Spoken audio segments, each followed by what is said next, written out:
قرب خدا حاصل کرنے کے لیے کوشش کریں تاکہ لذت عبادت حاصل ہو. جب جب اللہ کا ذکر کریں آپ کو مزہ آتا جائے اور ذکر کو بڑھاتے چلے جائیں.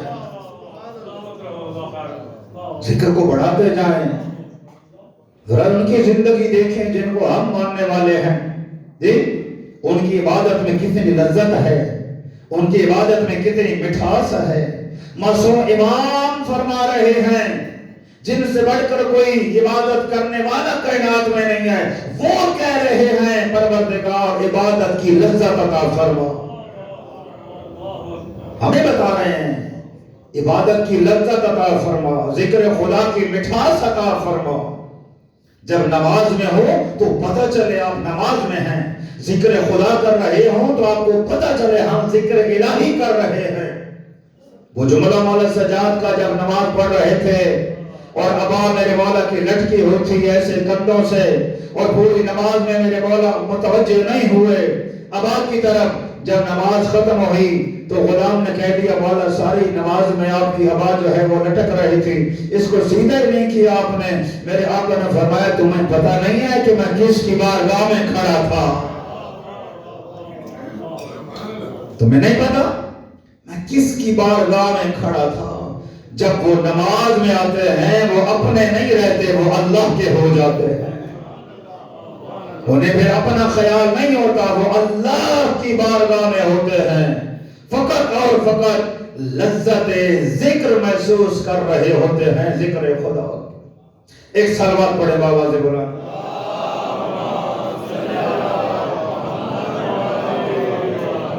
اور مومن جو ہے وہ ذکر خدا سے لذت محسوس کرتا ہے. انما المؤمنون الذین اذا ذکر اللہ وجلت قلوبهم. مومن کی نشانی یہ ہے کہ جب وہ اللہ کا ذکر کرتا ہے تو دل اس کا کانپتا ہے, اس کے دل گھبرا جاتے ہیں. مومن کا دل ڈرتا رہتا ہے. وَإِذَا تُلِيَتْ عَلَيْهِمْ آيَاتُهُ زَادَتْهُمْ ایمانا. اور جب اللہ کی قرآن کی آیتیں اس کے سامنے پڑھی جاتی ہیں ان کے ایمان میں اضافہ ہو جاتا ہے. مومن کا ایمان قرآن سننے سے تازہ ہوتا ہے, موسیقی اور غنا سے تازہ نہیں ہوتا. آج کل تو ہم نے دیکھیں عزاداری سے, مجلس سے, اہل بیت کے ذکر سے بڑھ کر کوئی عبادت ہے اللہ کے ذکر اور عبادت کے علاوہ؟ اس کے بعد بہت بڑی عبادت ہے, لیکن آج ہم نے اس عبادت کو بھی برباد کر دیا جی. اسی عبادت میں راگ رنگ, اسی عبادت میں موسیقی, جو بھی نیا گانا آتا ہے جی فوراً 2-4 دن نہیں گزرتے تو اسی گانے پہ قصیدہ آ جاتا ہے. ابھی نقدہ کوپا آیا تھا, سوچ رہے تھے کہ پتہ نہیں کب آئے گا, پتہ نہیں کتنے ذاکروں نے وہ قصیدہ بھی بنا دیا. اللہ اکبر. اس کا مطلب ہے پہلے وہ گانا سنتے ہیں, طرز یاد کرتے ہیں, پھر وہ قصیدہ بناتے ہیں خدا کے لیے.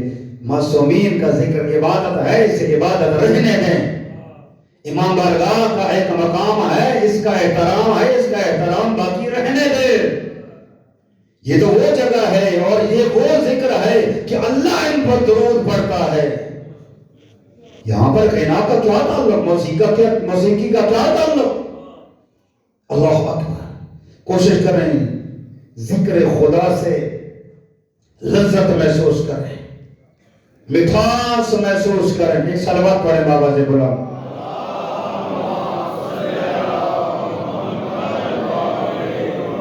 اور ذکر خدا کی کوئی حد بھی نہیں ہے, کتنا کریں. ہر عبادت کی حد ہے, ذکر خدا کی حد نہیں ہے. نماز پڑھ رہے ہیں, جب آپ نے نماز نیت شروع کی تو نماز کا آغاز ہوا, جب سلام آپ نے پڑھا تو نماز کی حد ختم ہو گئی. روزے کی حد ہے, روزہ آپ نے سحری کو رکھا, شام کو افطار کیا, روزے کی حد ختم ہو گئی. حج آپ نے کیا, حج کے لیے گئے, واپس آئے, حج کی حد ختم ہو گئی. اسی طرح ہر عبادت کی حد ہے, اور اگر حد نہیں ہے تو ذکر خدا کی حد نہیں ہے. جتنا چاہیں ذکر خدا کر سکتے ہیں اور لذت ذکر الہی اٹھا سکتے ہیں. حضرت موسیٰ علیہ السلام نے کہا تھا پروردگار کوئی ہے اس دنیا میں اس وقت جو بڑے خلوص سے تیرا ذکر کر رہا ہو؟ اللہ نے کہا فلاں مقام پر چلا جا، فلاں دریا کے کنارے چلا جا، تجھے پتہ چل جائے گا کہ ذکر الہی کیسے کیا جاتا ہے، کون ہے جو خلوص سے میرا ذکر کر رہا ہے۔ حضرت موسیٰ وہاں پہنچے، دیکھا دریا کے کنارے ایک درخت ہے، درخت کی شاخ جو ہے وہ کنارے پہ جھکی ہوئی ہے اور دریا کے بالکل قریب ہے، اس شاخ پہ ایک پرندہ بیٹھا ہے جو ذکر خدا کر رہا ہے، ذکر الہی کر رہا ہے۔ اللہ اکبر۔ حضرت موسیٰ علیہ السلام نے اس پرندے سے سوال کیا کہ تو جو ذکر خدا کر رہا ہے مجھے یہ بتا سکتا ہے اس وقت تیری کوئی خواہش بھی ہے کہ پوری ہو جائے؟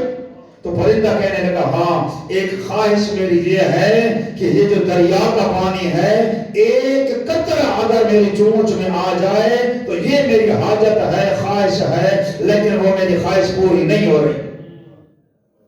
کب سے ذکر کر رہے ہو؟ جب سے اللہ نے مجھے بنایا ہے اسی مقام پہ بیٹھ کے ذکر الہی کر رہا ہوں۔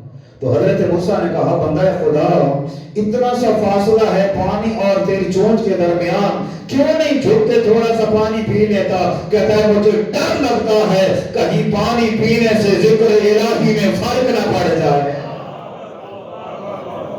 اللہ اکبر۔ خدا کے لیے وقت نہیں ہوتا، میرے بڑے دل ہوتا ہے میں آپ کو بہت باتیں سناؤں، فرامین سناؤں، واقعات سناؤں، لیکن وقت جو ہے وہ ختم ہے۔ انشاءاللہ زندگی رہی تو اگلے جمعے تو کوشش کریں ذکر خدا کی لذت محسوس کریں۔